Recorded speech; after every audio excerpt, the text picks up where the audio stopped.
Donc voici ici cette configuration. Je rappelle qu'un tour complet, c'est 2π, et nous avons partagé notre cercle en 12 parties égales, et que chacune de ces parties fait partie de la famille des π sur 6.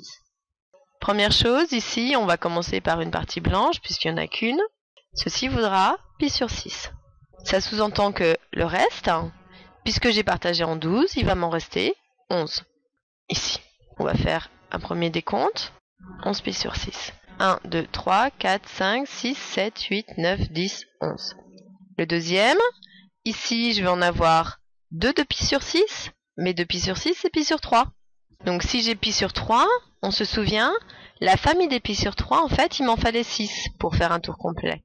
6 fois π sur 3 fait 2π.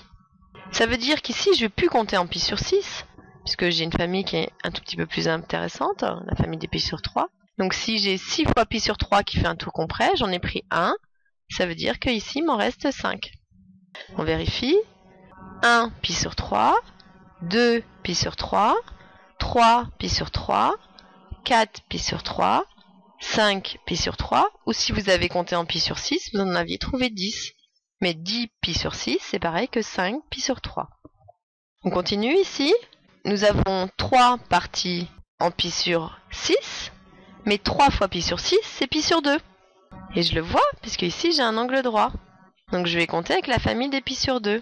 Si j'ai un angle droit ici, j'ai un angle droit ici, j'ai un angle droit ici, et j'ai un angle droit ici. Et on se souvient, pour faire un tour complet, il m'en fallait 4 de π sur 2. C'est le partage en 4 qui me donnait la valeur π sur 2. Donc si j'en ai pris 1 de π sur 2, il m'en reste 3. Ce qui est normal puisque je les avais comptés, je les avais fait apparaître. Donc ça c'était 3 π sur 2.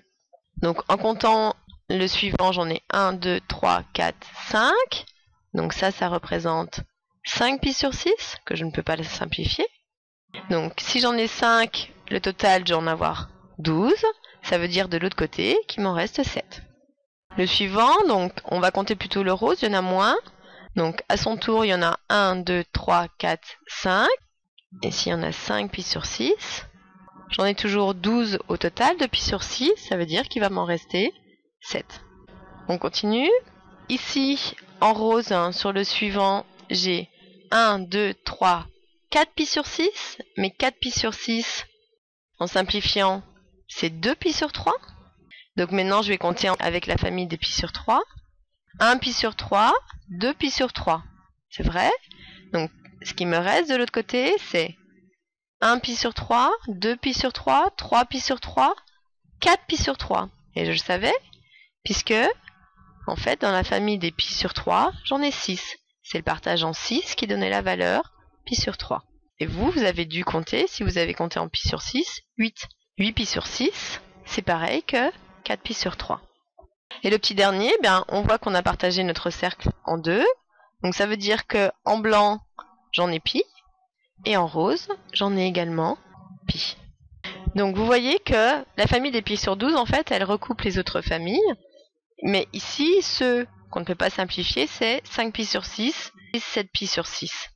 Et on a aussi 11 π sur 6. Ces dessins-là, vous devez savoir absolument bien compter pour qu'on puisse, après, appliquer ça à la trigonométrie.